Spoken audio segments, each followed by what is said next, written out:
If you think your HR department has annoying policies, wait until you see the employee handbook for the afterlife. We are peeling back the velvet curtain to uncover the most bizarre, bureaucratic, and flat-out insane rules that undertakers and gravediggers have been forced to follow throughout history. From Victorian hygiene obsessions to modern-day logistical nightmares, prepare to realize that even when the heart stops, the paperwork is just getting started. 1. Professional grief escorts in 1920s Chicago were governed by the Flower Wall Protocol. To protect the dignity of high-profile families, these workers were required to carry massive, 6-foot-tall floral arrangements to act as mobile shields against paparazzi. If a photographer managed to snap a clear photo of the grieving widow, the escort could be docked their entire week's pay for defensive failure. It turned a somber walk into a tactical maneuvers exercise where the armor was made of lilies and carnations. 2. During the mid-19th century in several American states, gravediggers were legally required to wear bells on their hats if they were working after sunset to prove they weren't resurrection men, stealing bodies for medical schools. The logic was that a legitimate worker would be loud and obvious, while a body snatcher would try to be silent. It turned the local cemetery into a festive, jingling nightmare every time a hole needed to be finished late at night. 3. During the height of the 19th century safety casket craze, cemetery night watchmen were under strict orders to never ignore a bell, even if they were certain it was the wind. These caskets had a string tied to the occupant's finger, leading to a bell above ground. The rule was absolute. If you heard a ting, you started digging immediately, no questions asked. This led to many exhausted watchmen spending hours digging up corpses that were moved only by decomposition gases, all because a rule said they couldn't trust their own common sense.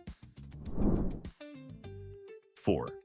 In the early 1900s, railway undertakers had to follow a bizarre coffin transit law that forbade them from placing a casket in a passenger car, even if it was empty. It had to be in the baggage car, but it couldn't be placed near perishable food items like milk or meat. The logic was that death energy would spoil the groceries. This led to frantic station masters playing a macabre game of Tetris, trying to keep a grandmother's remains at least 10 feet away from a crate of Tennessee peaches to avoid a lawsuit from the local grocer. 5. Back in the 1920s, some elite New York City funeral homes had a no-smile clause in their contracts, where staff could be fined or fired for showing teeth in the lobby. This led to a generation of morticians mastering the constipated sympathy look, a face that says, "I'm incredibly sorry for your loss," while also suggesting I may have accidentally swallowed a lemon. They were effectively the pioneers of resting glitch face, decades before it became a meme. Honestly, if you walked into a funeral home and the director gave you a massive toothy grin, would you stay, or would you run for the hills? 6. In colonial-era New England, sextons and gravediggers were often banned from drinking strong spirits within the confines of the graveyard. But, and here is the catch, they were actually encouraged to drink cider to ward off the miasma of the earth. This created a bizarre legal loophole where a gravedigger couldn't have a shot of whiskey to steady his nerves, but he could be absolutely sloshed on fermented apple juice while operating a shovel. It's a miracle the rows of headstones in old cemeteries are as straight as they are, considering the workers were essentially powered by hard cider and superstition. 7. In some ultra-traditional regions of the Mediterranean, a funeral director is forbidden from ever turning their back on the casket until it is officially underground. This results in a highly choreographed, slightly athletic backward shuffle whenever they need to lead a procession or move to a different part of the room. It's like a somber, slow-motion moonwalk performed in a black suit. If you saw a professional undertaker doing a reverse commute across a chapel, would you find it respectful, or would you have a hard time keeping a straight face during the eulogy? 8. There is a strictly enforced no-whistling rule among many veteran gravediggers in the southern United States, rooted in the belief that whistling mimics the sound of a soul escaping. If a rookie starts whistling a tune while digging a 6-foot trench, he's likely to get a shovel handle to the shin, or at least a very stern lecture from the foreman.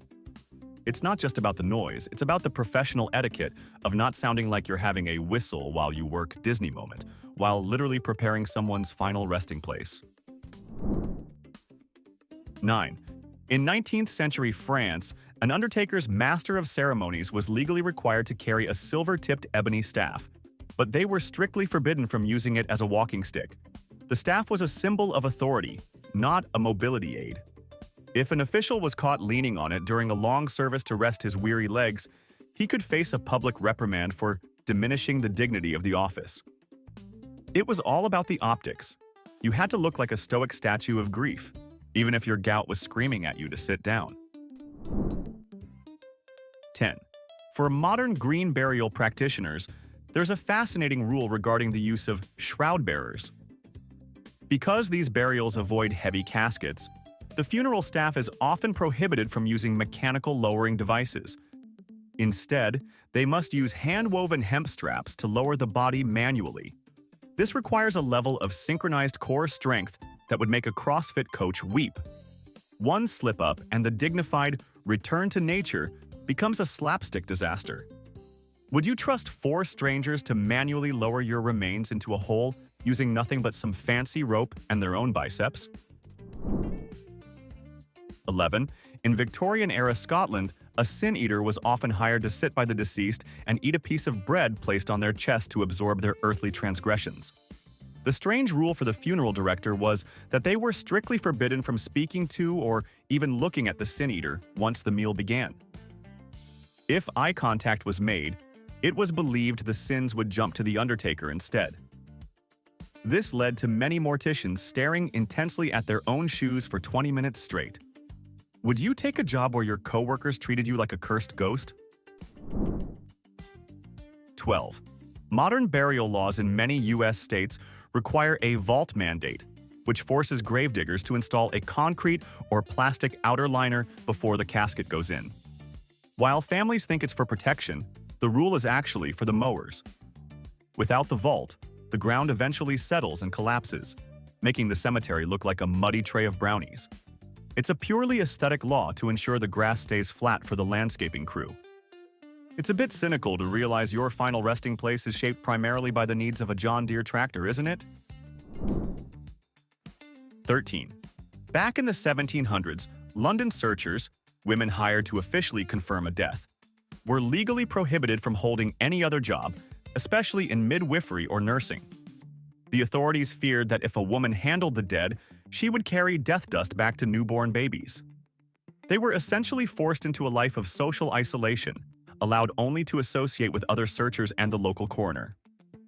This created a bizarre, lonely guild of professional death checkers who were legally toxic to the rest of society just by existing. 14. In certain high-end Swiss funeral rites, the professional pallbearers are governed by the silent footfall rule. They are required to wear specific soft-soled shoes or felt overshoes to ensure that the sound of their walking doesn't interrupt the dignity of the silence.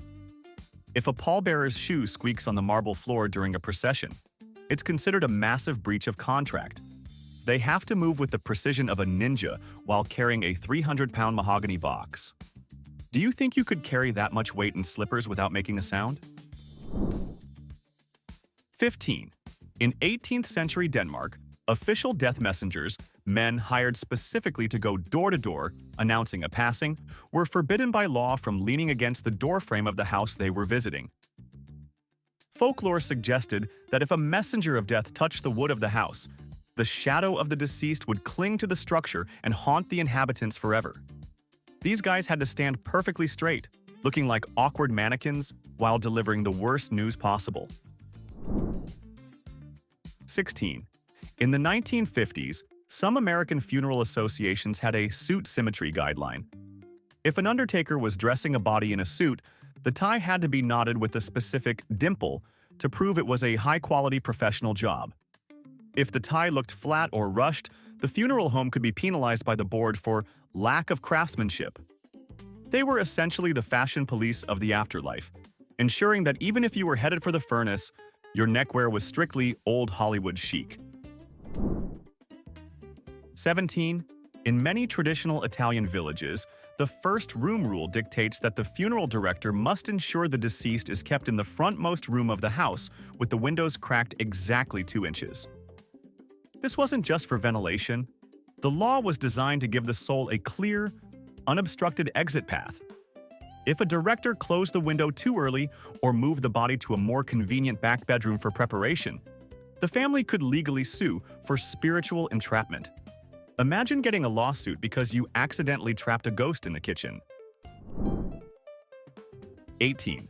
In certain high-end Victorian London funeral parlors, apprentices were strictly forbidden from sneezing or coughing while in the presence of a grieving family, as it was seen as a sign of unprofessional vitality. If an undertaker felt a tickle in his nose during a viewing, he was expected to essentially implode internally rather than let out a peep. Imagine standing over a mahogany casket, desperately trying to swallow a sneeze while the widow glares at you for looking slightly too caffeinated. It makes you wonder, if you were paying a year's wages for a funeral, would a single achoo be enough for you to ask for a refund? 19. In the early 1900s, some regions in the American South required death messengers to tie a black ribbon to their horse's bridle before entering a town. If they forgot the ribbon and rode in unmarked, they could be fined for causing unnecessary emotional distress to the public. The ribbon acted as a 19th century trigger warning, letting people know that bad news was on the way, so they could brace themselves. It was a rule designed to keep the peace, but it also meant everyone started crying the second they saw a black ribbon down the road. 20. Professional mourners in ancient Rome, women hired by funeral directors to cry loudly, had a very specific legal limit on how much they could scratch their own faces. While extreme grief was the goal, if they drew too much blood or caused a public health hazard with their theatrics, the undertaker hiring them would be heavily taxed. They had to balance being devastated with being orderly.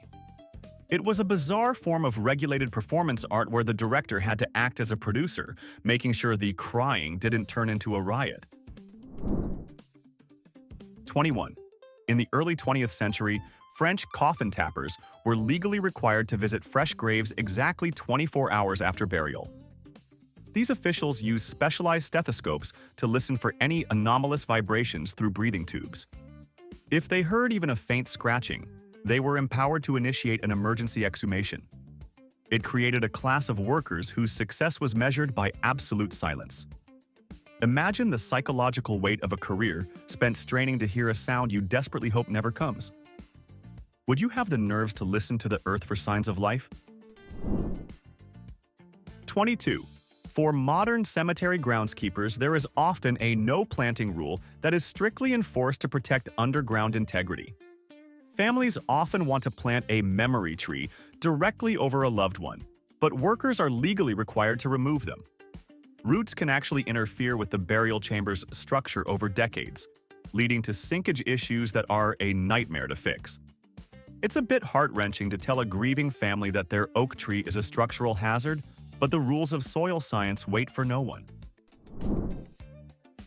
23. During the Victorian era, a lace and linen mandate required undertakers to use specific thread counts for burial shrouds based on the deceased's social standing.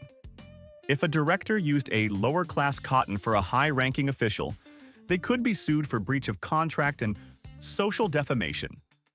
They essentially had to be textile experts, checking every inch of fabric for flaws before the viewing. Does it seem a bit much to worry about your thread count when you aren't even awake to feel it? 24. In many coastal regions, at-sea funeral directors must follow the 3-mile rule with absolute precision. To prevent remains from washing back to shore, the law dictates a specific distance and depth for scattering ashes or committing a weighted casket. If the GPS coordinates aren't logged correctly, the captain and the director can face massive federal fines. It turns a poetic farewell into a high-stakes navigation exercise where the Coast Guard is literally watching your every move on radar. 25. Professional memorial videographers today often have a privacy shield clause in their contracts. They are strictly forbidden from filming any guests without explicit consent, focusing only on the speaker and the floral arrangements. In the age of social media, one accidental shot of a crying relative can lead to a massive legal headache for the funeral home. It's a weirdly modern rule. You can document the event for history, but heaven forbid you catch a cousin blowing their nose on camera. 26. Historical death messengers in rural Wales were governed by the threshold rule, which forbade them from stepping over the doorstep of a home while delivering news. They had to stand outside, often in the pouring rain, and speak their piece to the open air. Entering the house was seen as bringing the shadow inside, which would ruin the home's luck for 7 years. It was a lonely, cold profession, where you were legally required to be the most unpopular person in the valley.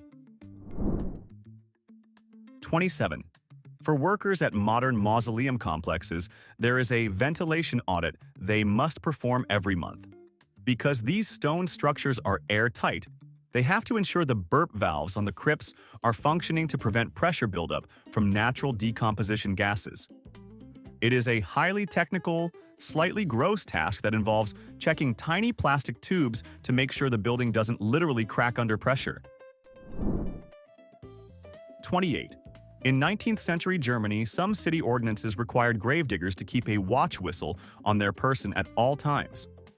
If they noticed any movement in the soil of a fresh grave, a common fear back then, they had to blow the whistle to alert the lifeguard stationed at the gate. It was a rule born of pure panic, turning a quiet cemetery into a high-alert security zone.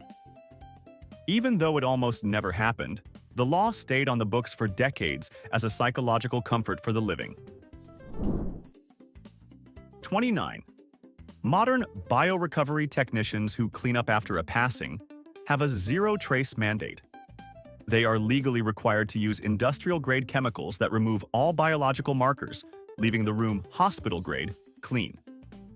If a single smudge or scent remains, the company can lose its license and face a lawsuit for emotional trauma. They are the invisible ninjas of the industry, working late at night to make sure a tragedy looks like it never happened by sunrise. 30. In certain traditional Orthodox communities, the Chevra Kadisha, or Holy Burial Society members, must follow a silent preparation rule. From the moment they begin washing the body until the casket is closed, no secular conversation is allowed. They can only recite specific prayers or stay completely silent. It's a rule designed for ultimate respect, ensuring that no gossip or trivial talk happens in the presence of the departed. It makes for a very intense, focused workplace where a single "how about those Yankees" could get you banned. 31. In the 19th century American South, Lichgate watchers were legally required to sit with a fresh casket in a small stone structure at the cemetery entrance until the sun rose. The rule was meant to prevent body snatching for anatomy labs, which was a massive black market trade back then. If a watcher fell asleep and a body went missing on his watch, he could be sentenced to serve the remaining term of the deceased's plot in a local jail. It turned a simple security job into a high-stakes staring contest with the darkness. Would you be able to stay awake all night knowing your freedom depended on a wooden box? 32. Professional cemetery plot realtors in high-density cities like Tokyo often follow a rental expiration protocol that is strictly enforced. Because space is at such a premium, many plots are actually on a 20 or 30-year lease. When the time is up, the death messenger must contact the family to renew the lease or facilitate a move to a smaller communal space. It's a bizarre form of afterlife property management where you can literally be evicted from your final resting place for failing to update your credit card information. Imagine your descendants getting a notice to vacate for a relative they've never even met. 33. In the late 19th century, certain prestigious French funeral societies enforced the gloves and grit rule for pallbearers. They were legally required to wear pristine white silk gloves, but the palms had to be coated in a specialized transparent resin to prevent the polished mahogany from slipping. If a pallbearer was caught using bare hands or non-approved grip aids, the entire funeral home could be sued for a breach of aesthetic decorum. It turned a simple task of carrying a casket into a high-stakes performance where you had to look like a delicate aristocrat while gripping like a professional rock climber. 34. During the Victorian mourning craze, professional crepe hangers were hired to cover every mirror and glass surface in a house with black fabric. The rule was absolute. If a family member saw their reflection while a body was in the house, they were legally marked for the next funeral. These workers had to be incredibly fast, moving through a mansion like dark decorators before the doctor even left the building. It's a strange thought that the most important person in the house for those first few hours wasn't the priest, but the guy with the black cloth and the ladder. 35. Historically, church sextons in rural France were governed by the key turn rule. After locking the cemetery gates at night, they were legally required to toss the heavy iron key into a bowl of blessed water for 5 minutes before taking it home. The logic was that any clinging spirits would be washed off the metal before the sexton entered his own house. It was a mandatory bit of spiritual hygiene that added an extra 20 minutes to an already long shift. Do you think this was a genuine fear, or just a clever way to keep the keys clean? 36. Back in the 17th century, English Woolen Act inspectors were tasked with checking every single burial to ensure the deceased was wrapped in sheep's wool rather than imported linen. This was a literal law designed to protect the local wool industry. If an undertaker was caught using a silk ribbon or a linen shroud, the estate was fined £5, a fortune at the time. Imagine a government official poking around a funeral service just to check the fabric tags on a shroud to make sure you were buying local one last time. 37.